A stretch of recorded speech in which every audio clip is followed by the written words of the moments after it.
जब कोई इंसान अचानक से अपना असल रंग दिखाना स्टार्ट कर दे, जब वो पहले आपके मैसेज का फ़ौरन से रिप्लाई करता हो और बाद में वो आपके मैसेज को कई कई दिनों तक इग्नोर करे, आपकी कॉल ना उठाए, आपको ब्लॉक कर दे और ऐसा रवैया आपको शो करवाए कि जो कि आपके वहमो गुमान में भी कभी ना हो, आपको पता ही ना हो कि अब इस इंसान के साथ मैंने कैसे डील करना है। आपके लिए तो शायद ये एक छोटा सा मसला हो, मगर जो लोग इससे वाकई में सफ़र कर रहे हैं उनके लिए बहुत बड़ा मसला होता है और उन्हीं के लिए ये वीडियो बनाई जा रही है, क्योंकि हर रोज़ हमारे पास इस तरह के बेशुमार केसेस आते हैं। सो साइकोलॉजिकली आपको बताऊंगा कि किस तरह से आपने सिचुएशन के साथ डील करना है, ताकि क्लैरिटी मिल जाए, आपको पता चल जाए कि क्या क्या चीज़ों को आपने अवॉइड करना है और क्या क्या आपने करना है ताकि आपका ये मसला हल हो सके।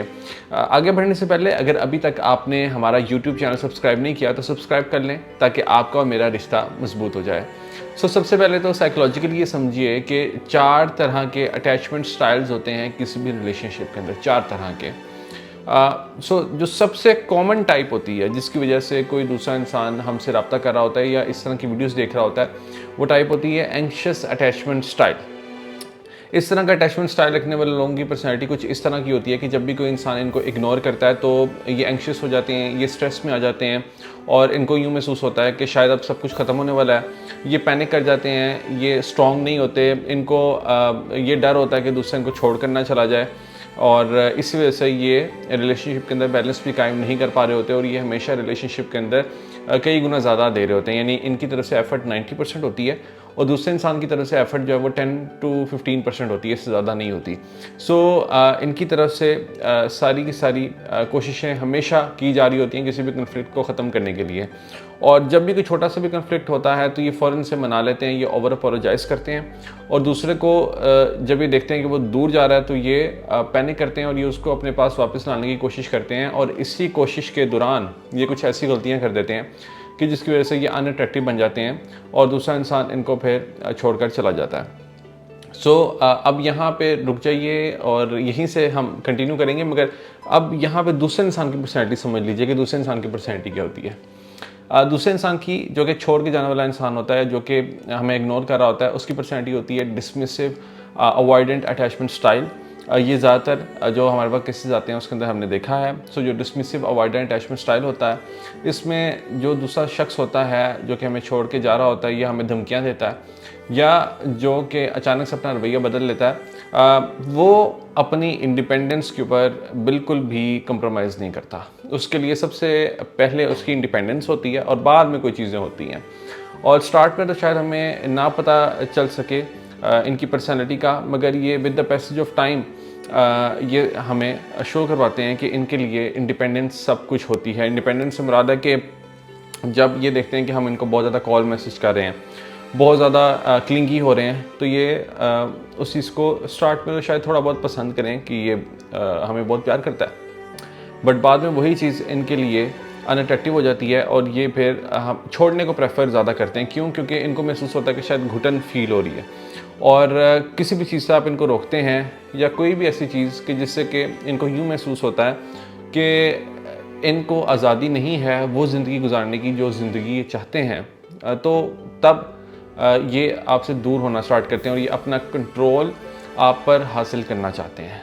ठीक, और ये उस सिचुएशन पर भी अपना कंट्रोल हासिल करना चाहते हैं, ये अपनी ज़िंदगी पर भी अपना ही कंट्रोल हासिल करना चाहते हैं। ये नहीं चाहते कि आप इनकी ज़िंदगी को कंट्रोल करें, और जैसे ही इनको यूँ महसूस होता है कि आप इनकी ज़िंदगी को कंट्रोल कर रहे हैं या करना चाहते हैं, या आप एंक्शसली इनके साथ अटैच हो रहे हैं, या जब इनको थोड़ी सी स्पेस रिक्वायर्ड है तो आप इनको अपने पास खींच रहे हैं या आप इनसे गिले शिकवे कर रहे हैं, तो तब ये अनकंफर्टेबल हो जाते हैं और फिर ये फैसला करते हैं कि इन्होंने आपको छोड़ना है। फ़ौरन से आपको छोड़ते नहीं हैं, ये पहले फैसला करते हैं।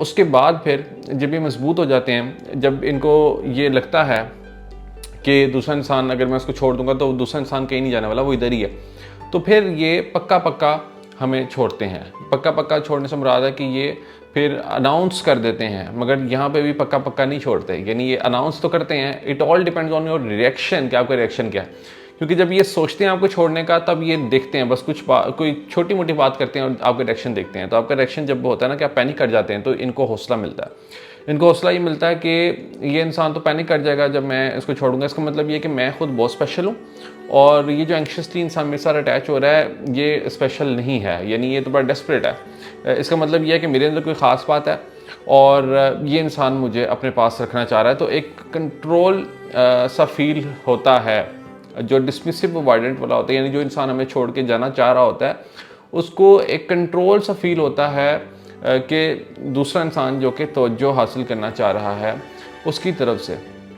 तो ये कंट्रोल डिसमिसिव अवॉइडेंट वाले को पसंद नहीं आता और वो चाहता है कि उसका कंट्रोल उसका अपना कंट्रोल उसकी अपनी ज़िंदगी पर हो।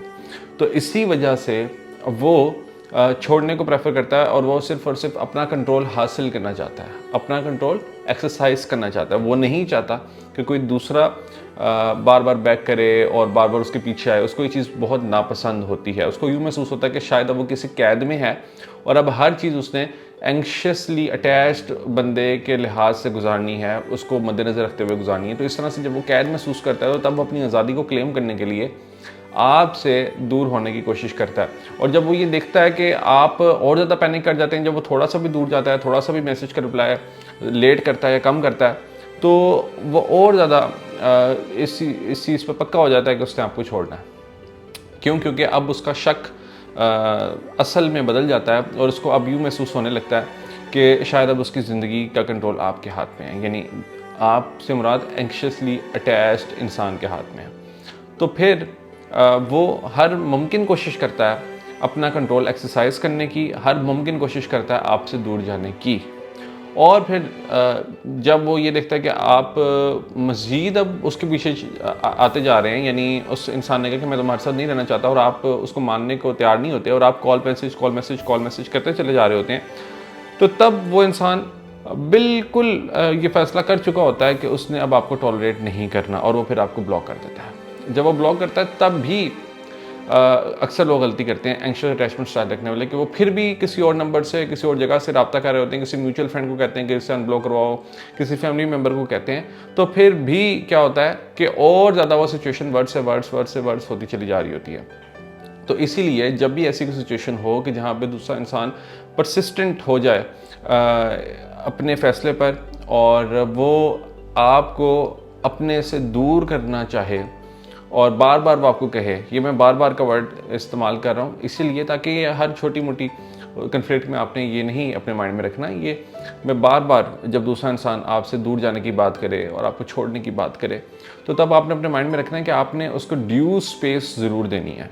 आपने अपनी सेल्फ रिस्पेक्ट के ऊपर कभी कंप्रोमाइज़ नहीं करना। आपने ये नहीं सोचना कि अभी मैं इसके पास इसको बैक कर लेता हूँ अटेंशन के लिए तो शायद इसको समझ में आ जाए, नहीं तब लॉजिक काम नहीं कर रही होती। हम तब गलती करते हैं कि हम लॉजिकली उसको एक तो समझाते हैं, हम इमोशनली समझाते हैं, हम हर तरह से उसको समझाने की कोशिश करते हैं कि तुम मुझे छोड़ के मत जाओ। तो जितना ज़्यादा आप उसको कन्विंस करेंगे उतना ज़्यादा वो इस चीज़ के ऊपर पक्का होता चला जाएगा कि उसने आपको छोड़ना है। तो ये याद रखें कि जितना ज़्यादा आप उस चीज़ को रोकने की कोशिश करेंगे, यानी उसके दूर जाने को रोकने की कोशिश करेंगे, उतना ज़्यादा आप इस चीज़ से सफ़र करेंगे। तो अगर आप चाहते हैं कि दूसरा इंसान आपसे दूर ना जाए, अगर आप चाहते हैं कि दूसरा इंसान आपकी बेइज्जती ना करें, अगर आप चाहते हैं कि दूसरा इंसान आपकी सेल्फ रिस्पेक्ट के ऊपर सवालिया निशान खड़ा ना करे, तो आप खुद से अपने लिए स्टैंड लेना शुरू कर दीजिए। खुद से अपने आप से मोहब्बत कीजिए, अपनी ज़िंदगी को रिस्पेक्ट दीजिए और ये फ़ैसला कर लीजिए कि अगर दूसरे के लिए उसकी आज़ादी इम्पोर्टेंट है तो आपके लिए भी आपकी रिस्पेक्ट इम्पोर्टेंट है। और आपने अपने एंक्शियस अटैचमेंट स्टाइल के ऊपर भी साथ साथ काम करते चले जाना है। क्यों? क्योंकि ये क्लियरली शो करता है कि आपको एंग्जाइटी है और आप किसी दूसरे के बगैर फिर नहीं रह सकते, यानी आप उसकी प्रेजेंस के ऊपर डिपेंड कर रहे हैं और आपको यूँ महसूस होने लगता है कि अगर वो इंसान नहीं होगा तो मैं खुश नहीं रह सकूँगा। तो इसीलिए आपने फैसला करना है कि आपको उसके अप्रूवल की ज़रूरत नहीं है, आपको उसकी प्रेजेंस की ज़रूरत नहीं है। और आप जब अपनी अच्छी क्वालिटीज़ के ऊपर फोकस करेंगे और उसको ड्यू स्पेस देंगे और उसके उस फैसले की रिस्पेक्ट करेंगे तो आप खुद देखेंगे कि वो दूसरा इंसान आपके पीछे खुद आएगा, वो भागा चलाएगा। क्यों? क्योंकि उसका सबसे बड़ा खदशा था कि आप उसको आज़ादी नहीं देंगे, अब उसका वो खदशा दूर हो चुका होगा। उसको यूँ महसूस होगा कि वो गलत था इस बात के ऊपर, उसको यूँ महसूस होगा कि आपकी सेल्फ रिस्पेक्ट आपके लिए बहुत ज़्यादा इंपॉर्टेंट है। और जब उसको ये मैसेज क्लियरली मिल जाएगा तो फिर उसका वो खदशा ख़त्म हो जाएगा और वो फिर खुद आपके पास आएगा। क्यों? क्योंकि किसी भी इंसान को भुलाना ईजी नहीं होता। अगर आपको लगता है कि वो आपको ईजिली भुला देगा, ऐसा मुमकिन नहीं है। तो जब आप उसको ड्यू स्पेस देते हैं आप उससे रब्ता, यानी अगर वो कहता है कि मेरे से रब्ता ना करो, और अगर आप रब्ता नहीं करते और आप अपनी ज़िंदगी के ऊपर फोकस करते हैं, तो आप लिख के ले लीजिए कि वो इंसान दोबारा आएगा। वो इसलिए आएगा, क्यों? क्योंकि मैंने आपको बताया कि उसकी इंडिपेंडेंस इससे अब ख़तरे में नहीं जा रही होगी, और वो अब पुरसकून हो जाएगा। वो अपनी ज़िंदगी में उसको महसूस होगा कि कंट्रोल उसका है, और वो इसीलिए दोबारा आपसे रब्ता करेगा।